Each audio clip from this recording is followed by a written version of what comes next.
Our chakras spin in a constant motion and they also vibrate. Now they never stop spinning. Even when we talk about having a blocked chakra, that doesn't mean the chakra is literally blocked. It will still be spinning. However, the chakras can become unbalanced when the rate at which they spin either decreases or increases. And this is what we call an underactive or an overactive chakra. We want our chakras to spin at their best optimal rate. If a chakra spins too slowly, we get what's called an underactive chakra. If it spins too fast, that's an overactive chakra.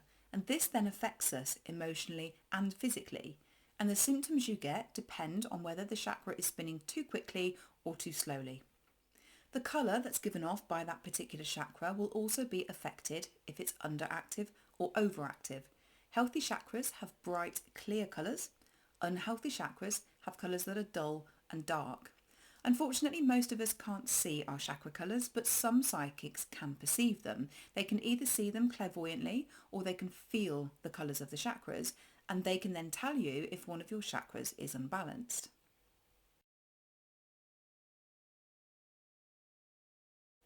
Poor health can block our chakras. When we're feeling poorly, this causes an imbalance in one of our chakras.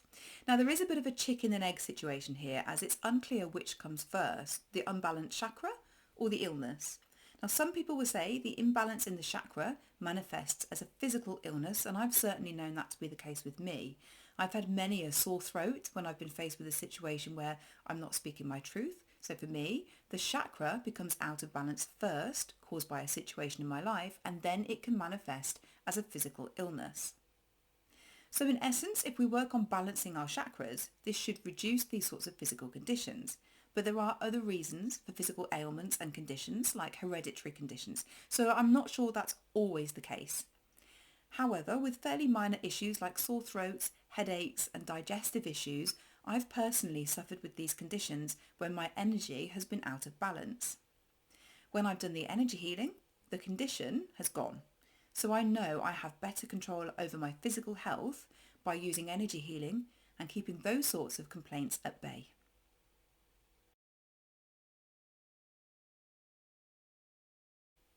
Suppressed emotions are another major cause of imbalances in the chakras. If we suppress our true feelings, this can manifest as a blockage in one of our chakras, so this will make the chakra underactive. This could include not speaking up for yourself, not expressing anger in a healthy way, not expressing when you're feeling frightened or anxious, and hiding emotional upset like grief and sadness. When we suppress our emotions, they don't actually go away, they're just hidden. But they fester and then they try to come up because our emotions want to be felt. So what happens is we attract to ourselves situations that will bring up these emotions that want to be released. Emotion means energy in motion, which means it needs to flow and it needs to move. It needs to move through the body. So when the energy isn't allowed to flow, that's when we get a blockage. The emotion that wants to be felt will live within one of your chakras. So for example, if you're heartbroken because a partner has left you, the emotion of heartbreak, whether that's grief or loss or betrayal, begins to stir in the heart chakra. If you deny that emotion by distracting yourself, being too busy to feel it or numbing it, then that emotion gets stuck and lodged in your heart chakra and it slows the chakra down. We can use energy healing to open up the heart chakra and allow that emotion to come up and out, and that's the process that causes the healing. If we suffer emotionally through fear, so perhaps we're scared by somebody being unkind to us, and we don't allow that fear to flow and be processed, the fear emotion might get stuck in our root chakra. And that's because the root chakra governs our sense of security and safety. So when we've got some heavy emotions stuck in our chakras, that's what causes the blocked chakra.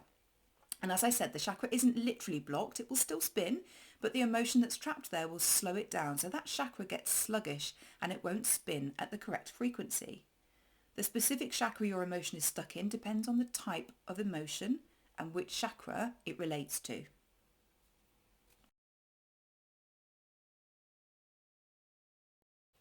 If one of your chakras is out of balance, you might experience some symptoms, and these can be physical, mental, or emotional, or a combination.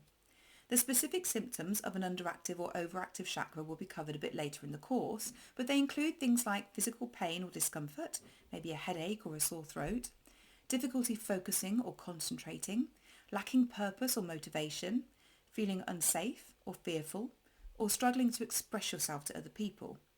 All of these symptoms connect to one of the chakras, which we'll cover later on when we take a deep dive into each of the chakras. In order to resolve the issues you're experiencing and to bring about a state of well-being, you'll need to clear and balance your chakras. By doing this, you can move and release any trapped energy. Once your energy can flow better throughout your body, your emotions can become balanced, physical pain and discomfort can disappear, and life can feel like it's flowing more. And this is what energy healing is all about.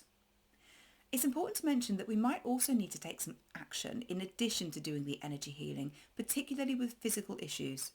So if you know you've got a headache because you're dehydrated, then you need to drink some water. Energy healing is a great way to relieve the pain of a headache, but if there's an obvious root cause, then consider the action you may also need to take. If you've been outside in the sun for too long and you've got sunstroke, there's little point sitting in the sunshine doing energy healing. You need to move into the shade and then do the energy healing to help speed up the healing process and get you back into balance. So take a moment to consider what action you may need to take and use energy healing in addition to taking that action.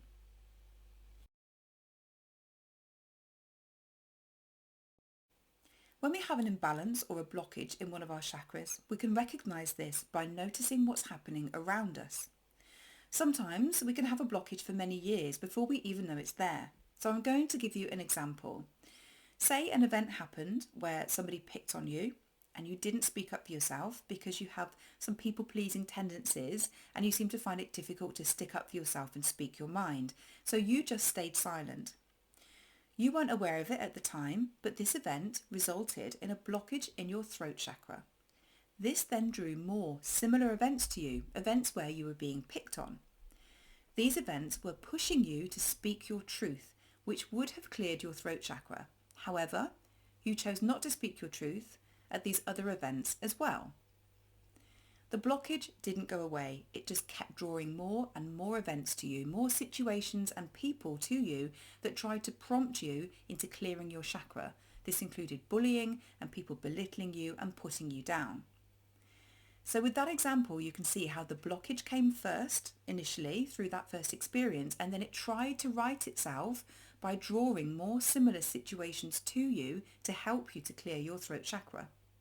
Some of the blockages we have in our chakras can go all the way back to our childhood, so they might have been with us for a very long time. But they all started somewhere, with something that triggered it happening the first time. Everything that happened after then was being brought to you so that you could release that stuck energy. Energy healing is a powerful way to open the chakra up, increase its vibratory rate, and then you can watch and observe over the coming days and weeks to see how things change for you in your external environment. So sticking with the example of the blocked throat chakra, you might find after doing energy healing that you start speaking your truth a lot more and you just find it easy, like the words just flow out. Maybe somebody then tries to pick on you and you stand up for yourself and you can't quite believe it when the words come out of your mouth. So when this happens, you know the chakra is balanced again and you're back in a state of energetic flow.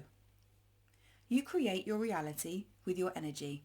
You attract situations to you, and if they're painful or uncomfortable situations, then that is highlighting something needs to be realigned in your energy.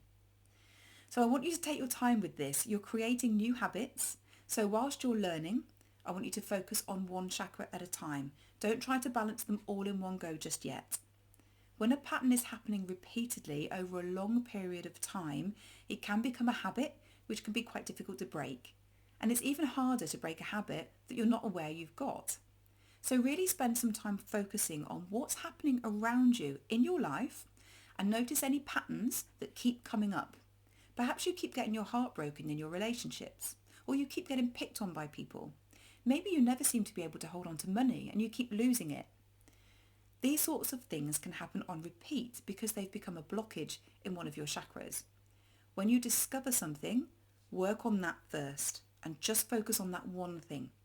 You might find you end up with a list of things that you want to fix, but take your time and use energy healing on one chakra at a time, and then pause to notice what happens over the coming days after you've cleared that chakra.